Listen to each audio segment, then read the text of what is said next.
This is called xstack. I reside in Sacramento, California. Born and raised in the refugees of Thailand, the V9 refugees over there. Came to the United States in 1990. Started raising dogs in the early 2000s, back when I was in high school, middle school.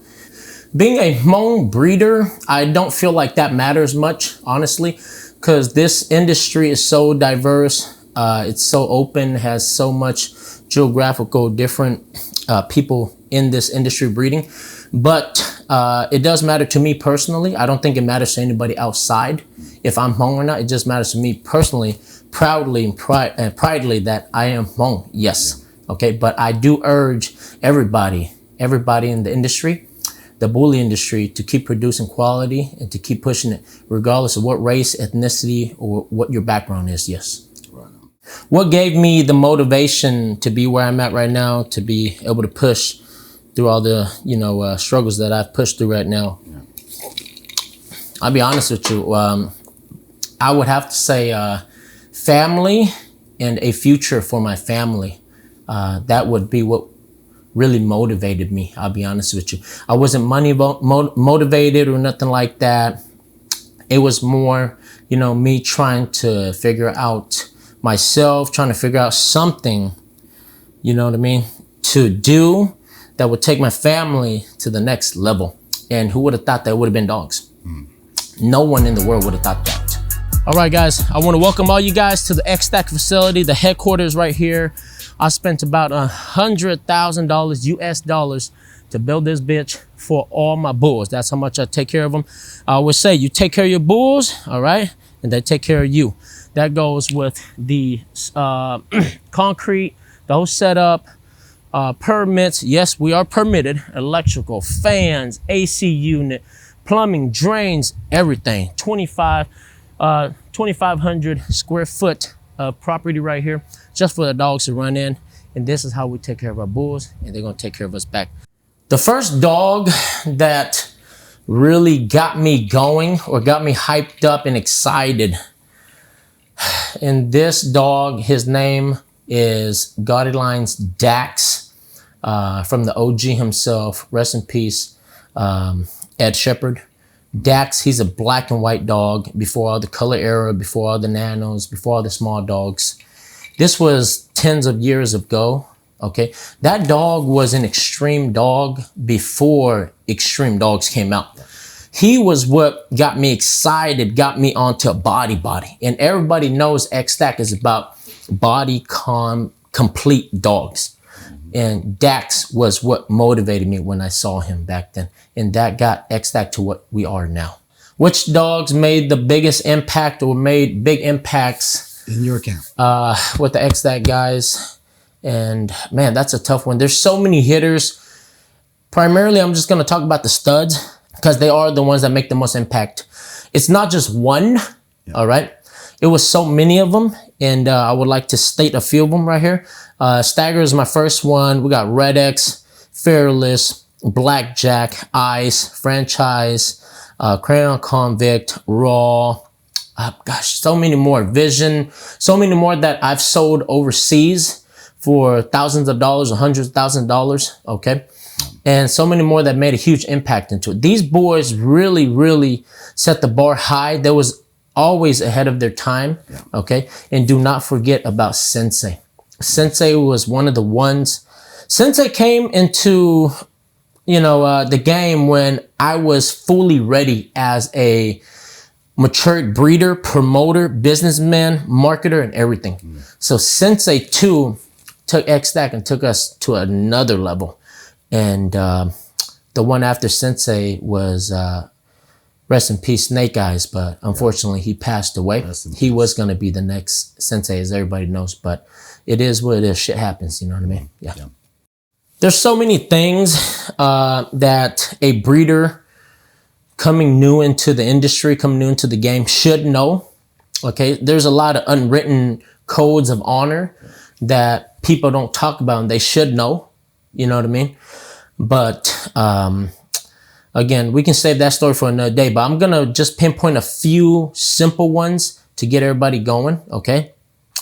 Things such as know which dog, which blood, what the product you're buying. Do your homework, do your studies before you purchase that dog or purchase that puppy.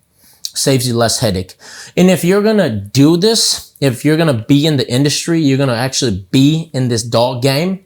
If you're going to be in it for reals, do it for reals. Push it hard for reals, or you're going to lose money for reals. I'm going to tell you that straight up right now, man. All right.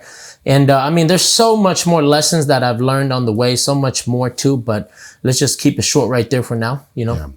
You know, as a breeder, you still got to clean your own shit, take care of your own dogs. This is the definition of a real breeder, baby. We don't hire no one. We take care of them 24 hours, 24/7, baby. So we know what's what, and we know who's who, okay? Let's get this shit, xstack style. Losses and lessons is definitely a part of the game. They go hand in hand with success. They go hand in hand with growth. I feel like if you definitely don't learn from your losses, then you're not winning. You're not really growing. A lot of losses comes through either the health of the dogs or comes through financially, such as this. Few examples. If you're going to purchase a dog, make sure that dog fits your program. Make sure that dog is a profitable dog also. For example, you don't want to buy a super tiny little female. She's not going to produce you a lot of puppies, and it's not going to be profitable. I learned that lesson the hard way. Back then, I used to buy a lot of tiny females to shrink the size down.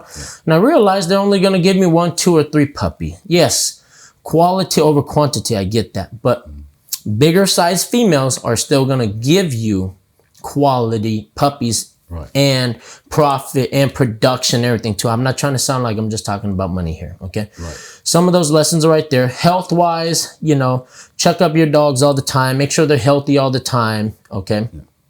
And, man, there's so much more. Okay. There's so much more. In terms of being a stud owner, in terms of being just a breeder, you're going to learn as you grow. I mean, there's a million things I can tell you about, you know, losses and everything. But I'm going to tell you this, man. As a breeder, okay, as a breeder, just stay focused on each. It don't matter if you have 6 or 7 or 8 dogs. Stay focused on each dog like a coach. Stay focused on each individual player. Let them grow. Let them develop for you, okay? And that's how you're going to start producing better dogs versus just having a shitload of dogs like you're herding sheep or herding cattle. Right. You're not going to be productive from that. Okay. Yeah. All right. A lot of people don't understand this. Let me tell you guys something. A lot of people don't understand this. They don't understand that this dog industry is a multi-million-dollar industry still. All right. If you run it right and if you perform, execute it right. All right. Other than that, I really don't advise everybody to make this a career unless you have a crazy passion for it, because this is a crazy type of career to get into, man. All right. Only 10% is going to succeed. The other 90%, hey, you guys better enjoy the ride or you guys going to be seeing a lot of dog shit. That's what it is, man. Right here, we got about 9 to 10 kennels for all the bulls to hang out, 5x10s. In here, we got a few crates. These are crates just for all the females who's either been bred, where we don't want them to overexert themselves, all right? Or for puppies who's growing and things like that. Another aspect of this facility that I'm really proud of to show you guys right now is the commercial AC unit, all right? That baby right there cost me about $6,000 just to put in. Electricals here, we got plumbing right here, 20-foot plumbing right here. Make sure everything's clean. We bleach 2 times a day. Got to keep everything sanitized. All right. One septic over here. I put a brand spanking new septic. And insulation is key. Lighting's key. Everything in here is insulated. All right. From the walls to the top to everything everywhere. Again, want to make sure the dogs have the best living condition, period. I basically built them a house, man. That's what it is.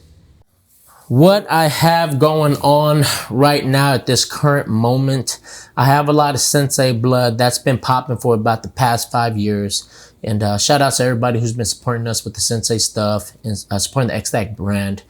Right now I'm working a lot with the crown stuff, with the tries, but with body. A lot of people get it mistaken as if we're just trying to go after color. We're not.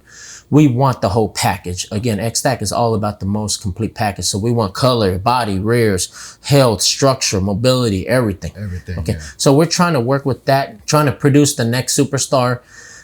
Snake Eyes was him, but unfortunately, again, Snake Eyes has passed. But we got a lot of Snake Eyes offsprings in the future, which I'll probably show you guys later. And let's see what they take us. This is the birthplace of all the hitters right here, baby. From xstack, we got Sensei, Lil Juice, EQ. We got Snake Eyes, all right? Raw, we've been here for about 5 years. This is where all the hitters was made, created, lived here, got distributed out, all right? And they've blessed multiple kennels and camps throughout the whole United States and international. Just letting you guys know, we are a proud brand here. And you guys see all the setup. You see what we do here, all right? No play, we don't play no games. We make sure that everything is legit. When you invest into xstack, that's what you're gonna get, baby. Some real deal shit. What's the goal and how do I see xstack and us, me, and the dog game in the next 5 years? Again, like I said, that's $1 million question. That's tough. No one knows the future, but how I see, I'm a man who lives and takes the moments from the present, but I also do plan for the future. Of course, you'll be a dummy if you don't plan for the future. How I see it is this. The goal for xstack is to brand xstack's quality, name, xstack's culture, the livelihood, the lifestyle into the game. Okay, what do I mean by that? xstack's character, attitude, complete package bulls, our demeanor, our positive swag, everything into the industry. I would love to take this bully industry mainstream, but I know there's a little bit complications from there. That's speaking on a bigger scale. Right.